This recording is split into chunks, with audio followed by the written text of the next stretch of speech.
Although we strive for harmony and peace, but we also have to strive to demarcate all the impediment. Welcome to Prism of Torah with Rebbe Saf Aaron Prisman, engaging Divrei Torah, packed with stories and practical insights. Find us wherever you get your podcasts or at prismoftorah.org. Shalom Avracha. In this week's Parshas, Parshas Pinchas, we have an unbelievable, extreme concept that is very useful in life. I want to share this concept with you, but first we have to remember, ending off last week's Parsha, Parshas Balak, we know there was an extreme act done by Pinchas, who killed the famous princess, Kozbi Batsu, as she was doing the act together with Zimri, a very not sanua, adultery type of act. Came Pinchas, and when they were sinning publicly, he killed them both in one shot. He took out Hashem's jealousy, and by doing so, that immediately stopped the huge plague, which caused 24,000 people to die. In this week's Parsha, we start off saying what was the unbelievable reward he got. Aside from becoming a Kohen, and his kids will be Kohanim, he got what's known as the covenant of peace, Es Brisi Shalom. Question number one that we had in the past, that seems a bit backwards. He did a very violent act, and he's crowned with what? The Nobel Prize? The prize of the covenant of Shalom, of peace? Question number two, there's a Gemara in Kiddushin. The Gemara in Kiddushin says that the word Shalom has to be written with a ketia vav ketia, which means the vav should be split. There's different opinions of how to do it, but in the Sefer Torah, that letter vav in Shalom is split and it has an airspace in the middle, as if it's cut off. The Gemara in Kiddushin explains why. Because from here we learn that now he became a Kohen, and a Kohen it should be read also not only Shalom, peace, but also Shalem, complete, without any blemish. And a Kohen that has a blemish, a Kohen that has a mum, he's not kosher to do avodah. He has to wait till he doesn't have a mum. But when you have a blemish, you cannot do the avodah. You can't be working in the Beis HaMikdash. And the question screams out, like in other places of Shas, when you have certain type of limudim, wouldn't it be better just to write it ksiv chaser, which means take the vav out, because shalom can be written sometimes with a vav or without a vav. If you write it without a vav, it would be read shalem, complete. A kohen has to be complete without a blemish. Wouldn't that be better? Surely there's some hidden idea, and the Mefarshim do talk about it, why it's written this way, with a vav that's broken. Before we answer this question, I want to share with you a famous question. And we go all the way back to Parshas Bereishis. In Bereishis, we know, on the second day, HaKadosh Baruch Hu split between the waters that are on the bottom in the land, the waters that we have downstairs and upstairs, which became the Shamayim. That's why the word Maim is in the word Shamayim. Every day of the week, the first week that Hashem created the world, it says the word toiv, good. But there's one day that doesn't say good. That is the second day. One of the reasons the Chazal give us is because there was a separation. Separation resembles machloikis, arguing. And the waters were split, and hence it's not fitting to write the word good. Even though we know overall everything Hashem does good, but it's not fitting when you have an act of separation of machloikis to write on that day the word good, toiv. However, the question begs itself, on the first day of creation, HaKadosh Baruch Hu split between the Or and the Choshech. There was a split done also. The Or and the Choshech, the darkness and the light was mixed together. Hashem separated them. And that didn't stop Hashem from calling that day good. What is the distinction? What's the answer? So I want to suggest, and I think I saw this also, B'Shem Rav Yisachar Fran, that the answer is when something is naturally together, it's the same. Like the water. Water is water is water. So they naturally should be united. So when you split them, that's a sign of machloikis, of argument, that is splitting. And that's a split that's associated with not so good, because naturally they want to be together.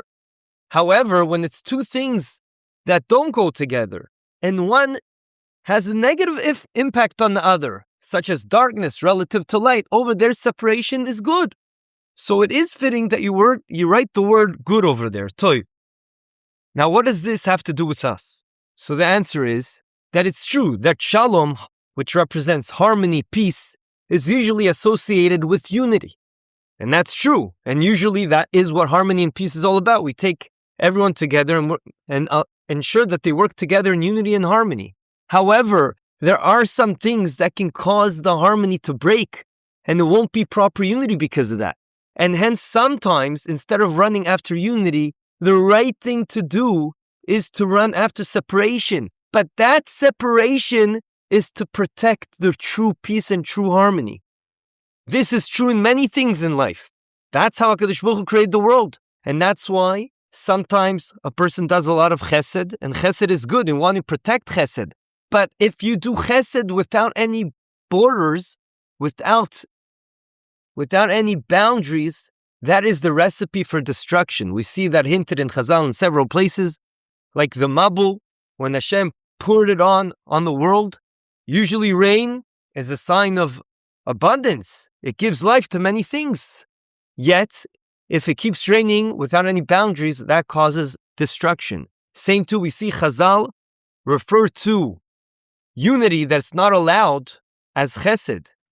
That we see in the sugya of arayos, adultery. So there you have it. You always need this balance. And that's the midah of tiferet. Tiferet is between chesed and gvura. Don't be too much chesed, don't be too much gvura. You have to be smack in the middle, like Yaakov Avinu, we know is represented by the midah of tiferet, which even though he was Yoshev Tam, Yoshev Oalim, always learning Torah, but when he had to deal with Lavan, he knew he had to be sometimes in the trickery mode, because he knew he had to protect himself. So too, everything is like that in life, and also Shalom, harmony, peace.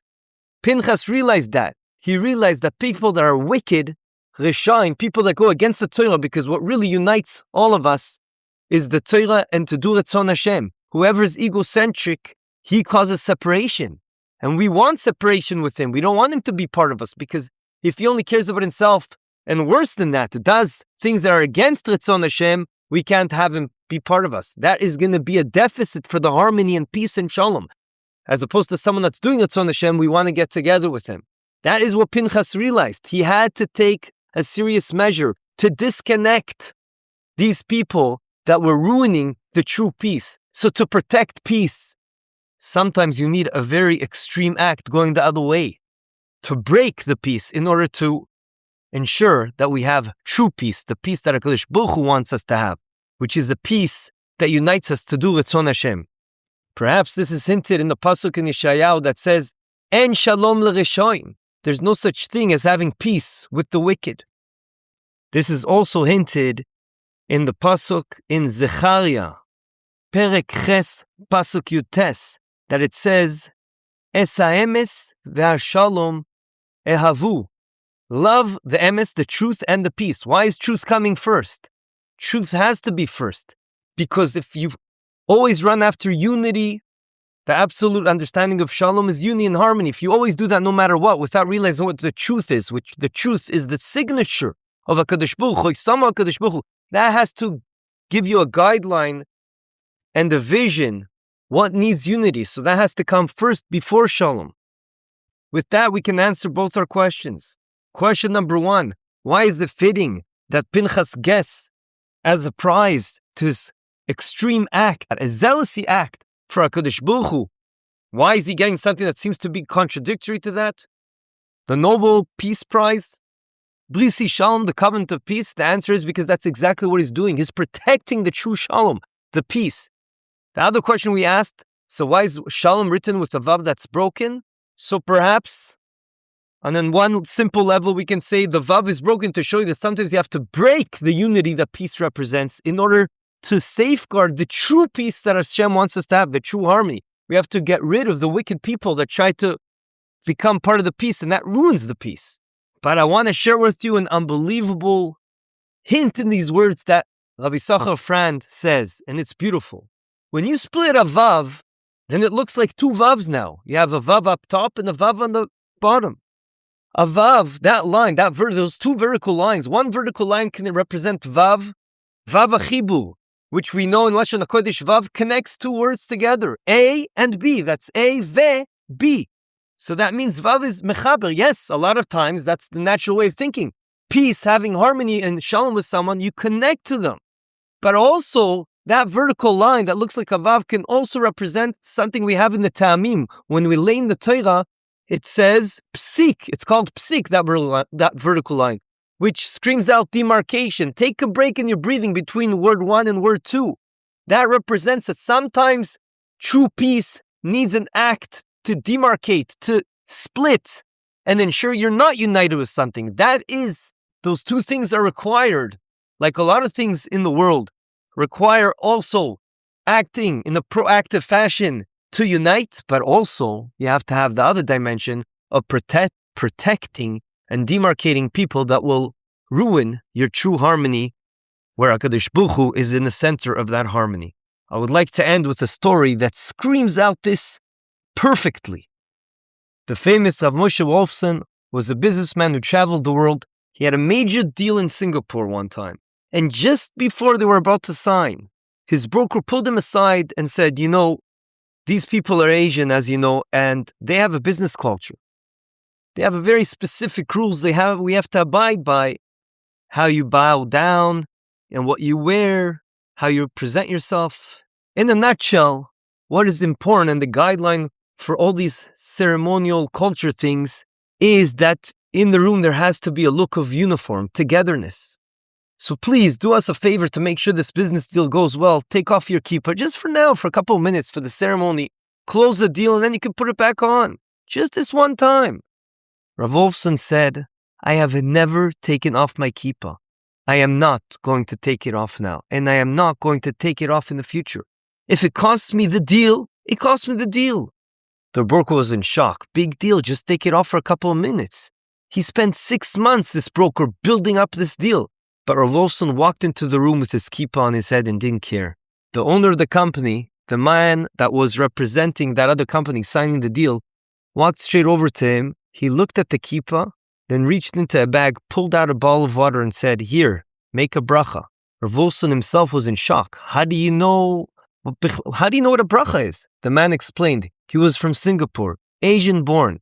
When he was young, his parents had passed away and the family next door was a Jewish family. They'd taken him in and raised him, not to convert him to Judaism, simply out of kindness. He had grown up knowing Jewish customs, and he knew what true Jewish warmth was all about. He said, I am an extremely tough businessman. This morning I looked at the deal and saw several things I didn't really like. I was about to walk away. Walk in today and tell you, forget it, it's over. But then I saw your kippah and I remembered that family. A nation who could take in a child that had nothing to offer them. That's the people, that's the nation I want to do business with. I am willing to sign such a deal with such people that I will benefit them as well. So at the end of the day, we saw the kippah didn't stop the deal, but rather it made the deal. True shalom, true unity, is built on emes, which is HaKadosh Baruch Hu's signature, the choisamo of HaKadosh Baruch Hu. We have to ensure that although we strive for harmony and peace, but we also have to strive to demarcate all the impediments of what shalom is all about. Have a good Shabbos. This concludes another episode of the Prism of Torah. Thank you for tuning in today. We hope you enjoyed it and learned something valuable. If you did, please subscribe to the podcast and give a 5-star rating. You can also find this podcast wherever you get your podcasts or our own website, prismoftorah.com, where we have a full archive of all our past episodes. We would like to thank Yona Vefa for the recording equipment and Ellie Podcast Productions for handling all our post-podcast productions.